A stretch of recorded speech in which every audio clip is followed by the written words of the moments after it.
What's up guys, kumusta kayo? It's me again, Joseph Kate. So for today's video guys, let's talk about locking and unlocking of BDO Virtual Credit Card. Kasi guys, ako mismo nahirapan kung paano i-unlock at saka i-lock yung BDO Virtual Credit Card natin. Kasi di ba virtual siya, so ginagamit siya sa online transaction. So ngayon mag-overthink tayo kasi nag-overthink ako since ito ay virtual card, nakalink siya sa online transaction, sa online shopping application. So parang nag-overthink ko, what if magkaroon ng unauthorized transactions? Kaya nung sabi ko, paano ba i-lock? At hindi ko siya mahanap kasi wala siya sa BDO online. At ngayon, isi-share ko sa inyo kung saan nyo mahahanap yung locking and unlocking feature ng BDO Virtual Credit Card. Pero bago yun, nais muna kitang imbitahan na mag-subscribe sa YouTube channel ko kung bago ka pa lang kasi marami pa po akong isi-share ng mga tutorials, knowledge, and experience of mine in the future. Kaya naman huwag yung kalimutan mag-subscribe para updated kayo lagi sa mga vlogs na i-upload ko. Yun lang po at sobrang maraming salamat po. So as you can see guys, ito, nais kong i-share sa inyo. Makikita niyo yung locking and unlocking feature ng BDO Virtual Credit Card sa BDO Pay. Yes, sa BDO Pay. Hindi nyo siya makikita sa BDO Online. Kaya naman ngayon, isi-share ko sa inyo yung process at saka yung step by step para ma-lock ninyo at ma-unlock yung BDO Virtual Credit Card. So as you can see guys, kapag nakalagin na kayo sa BDO Pay, sorry sa mga wala pang BDO Pay guys, kailangan nyo talaga mag-install ng BDO Pay application at saka mag-sign up kayo.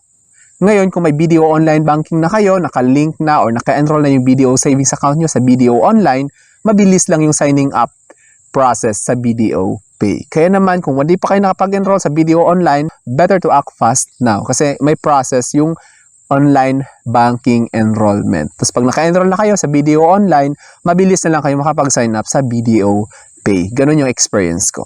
So ngayon palagay natin na nakapag-enroll na kayo at may BDO Pay na kayo. So pag login niyo sa BDO Pay, magdi-display itong cards ninyo. So all you have to do is to select that credit card na kung saan nandun or kung ano yung virtual credit card na gusto nyong i-lock sa BDO Pay. So hanapin niyo kasi di ba nakita niyo pagka-open, isa-swipe niyo yung cards ninyo, hahanapin niyo ngayon. So like for example sa akin is nasa BDO Gold Mastercard.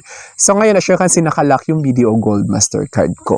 So i-click niyo yung credit card na yan kung saan nandoon nakalink yung BDO Virtual Card. Pagka-click niyo ganito yung lalabas. Gold Mastercard, credit card, and then nandyan yung options. Manage card, view details, transfer peso points, and then e-vouchers.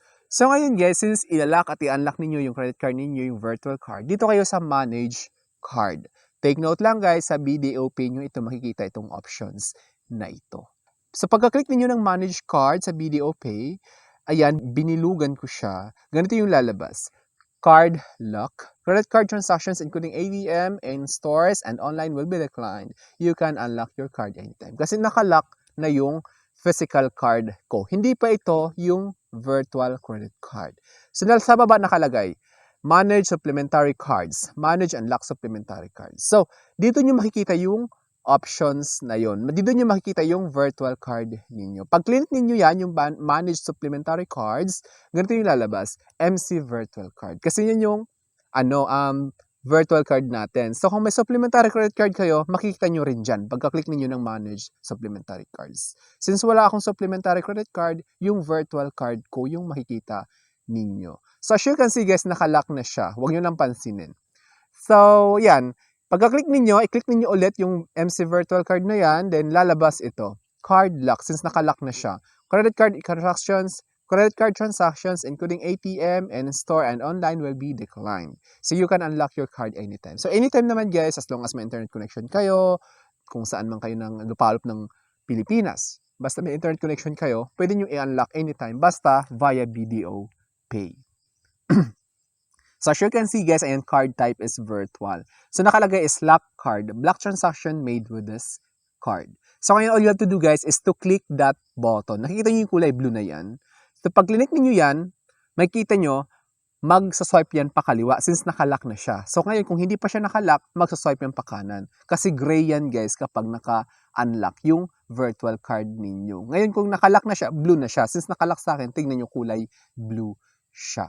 So ngayon, pagka-click ninyo guys, wala nang embot-embot, pagka-click ninyo, mag-i-email si BDO Pay. Kasi automatic siya magla-lock ngayon.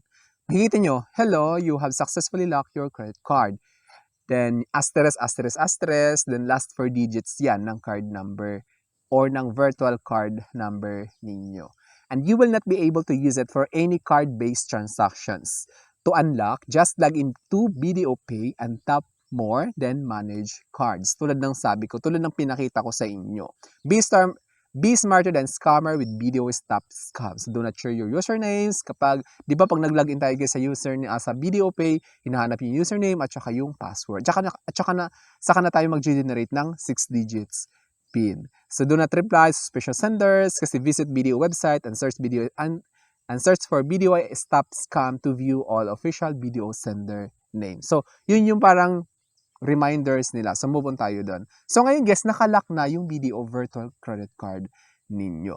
Then ngayon, paano naman i-unlock yung BDO virtual credit card natin? So, ngayon guys, i-share ko naman sa inyo kung paano i-unlock. So, na-unlock na ninyo. So, paano naman i-unlock para magamit natin? So, all you have to do guys is to log in ulit sa BDO Pay. Then, pagka-log in ninyo tulad ng kanina, pipili kayo kung saang credit card yun. Kasi nandun lahat ng cards ninyo nakalink sa BDO Pay kung nilink ninyo. Then, punta kayo ulit, click ninyo yung credit card na yon. Then, ngayon, punta kayo sa Manage Cards. Pagka-click ninyo, ganun yung makikita ninyo. Then, punta ulit kayo sa Manage Supplementary Cards. Makikita nyo ulit yung MC Virtual Card. Then, nakikita nyo is nakalock na siya. Then, i-click ninyo yan, mag-unlock yan. So, ngayon guys, paano i-unlock? Ganito kasi yan. Kapag hindi... Kapag naka-enable yung biometrics sa cellphone ninyo guys, like for example, meron kayong fingerprint scanner sa cellphone ninyo. So kapag in-enable niyo yung biometrics, as you can see, biometrics or yung fingerprints lang yung kailangan para ma-unlock yung credit card ninyo. So ngayon kung hindi naka-enable yung fingerprint sa cellphone ninyo, kailangan yung 6 digits PIN. So saan mahahanap yung 6 digits PIN guys? Kayo yung gumawa no, nung gumawa kayo ng BDO Pay, nag-sign up kayo, tapos yun. Nag-set up kayo ng 6 digits PIN. Yun yung i-confirm or i-input ninyo para ma-unlock yung BDO virtual credit card ninyo. So, ngayon, pag na-unlock na, tapos na-scan ninyo yung fingerprint or na-input ninyo yung 6 digits PIN, lalabas is card unlock. Credit card transactions including ATM, in-store, online, and the BDO Pay app will now be accepted.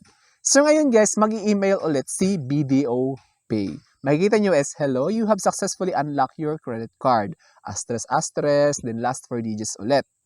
Then ngayon, and will now be able to use it for any card-based transactions to unlock for any card-based transactions. To lock, so kung gusto nyo nang i-lock ulit, alam mo natapos na yung trabaho or yung kapag gagamitan ninyo, pwede nyo siya i-lock ulit, then login ulit kayo sa BDO Pay, then punta kayo sa more, then manage cards. Then ayan, thank you for choosing BDO. So ito guys, just a quick reminder lang when it comes to using BDO virtual credit card. So, inuulit-ulit ko to raise awareness. Na yung credit card natin, lalong-lalo na tong virtual card is naglalaman siya ng confidential details. So, pagkaingatan nyo yun guys, kasi maaari kayong mawala ng pera or magkaroon ng unauthorized transactions yung BDO credit card ninyo. Kaya naman pagkaingatan nyo yung details na yun, guys. So yun lamang guys, share ko lang. So sana may na-share ko. Don't forget to subscribe for videos. It's me again, Joseph Kate, that says, we don't have cash because we go for cashless transactions. Bye-bye!